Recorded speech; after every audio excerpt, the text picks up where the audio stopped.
Baik, salam sejahtera buat kita semua. Saya Obed Edom Butar-Butar dengan NIM 2010 1120 1724. Kelas 03 SAKP 010. Di mata kuliah perekonomian Indonesia ini, saya mengambil tema yaitu tentang kemiskinan dan kesenjangan pendapatan. Apa sih kemiskinan itu? Kemiskinan adalah keadaan saat ketidakmampuan untuk memenuhi kebutuhan dasar seperti makanan, pakaian, tempat berlindung, dan pendidikan, juga kesehatan. Kemiskinan dapat disebabkan oleh kelangkaan alat pemenuh kebutuhan dasar ataupun sulitnya akses terhadap pendidikan dan juga pekerjaan. Kemiskinan tidak hanya terjadi dalam dan juga terjadi di masalah global. Selanjutnya yaitu indikator kemiskinan. Yang pertama kesehatan, yang kedua pangan, yang ketiga pendidikan, yang keempat pekerjaan. Selanjutnya yaitu dampak dari kemiskinan. Dampaknya yaitu pertama pada pendidikan, kedua pada tindak kriminal tinggi, yang ketiga yaitu pada tingkat kematian yang tinggi, dan yang keempat yaitu tentang pengangguran yang tinggi.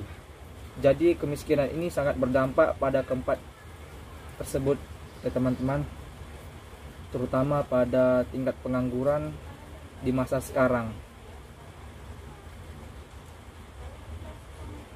Selanjutnya yaitu tentang kesenjangan pendapatan.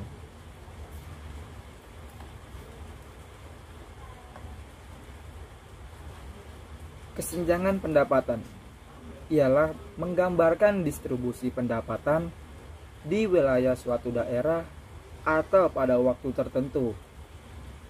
Kaitannya dengan kemiskinan yaitu semua anggota masyarakat mempunyai income yang tinggi atau tak ada lagi orang miskin, tetapi ketimpangan pada pendapatan yang tinggi atau kesenjangan pendapatan, kesenjangan ekonomi. Biasa dikenal dengan istilah kesenjangan pendapatan, kesenjangan kekayaan, dan jurang antara kaya dan juga pada miskin, yang mengacu pada persebaran ukuran ekonomi di antara individu, kelompok, dan juga populasi atau juga antar negara. Selanjutnya yaitu kebijakan pemerintah yang mendesak di berbagai sektor. Kebijakan pemerataan adalah kebijakan ekonomi afirmatif yang bertujuan untuk meningkatkan kemampuan masyarakat ekonomi lemah dan menengah agar memiliki equity atau terutama lahan, kesempatan dan kemampuan SDM yang mempunyai daya saing. Kesenjangan terjadi pada lahan, kesempatan, kapasitas SDM.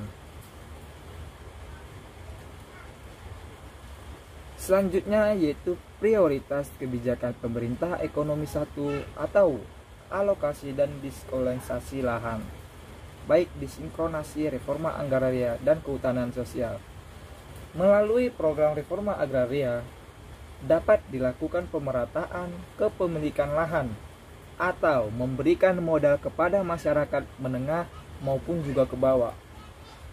Baik, yang pertama yaitu ada program reforma agraria, terdiri dari legislasi aset sekitar 4,5 juta ha, yaitu yang kedua yaitu retribusi tanah berkisar dengan 4,5 juta hektar tanah.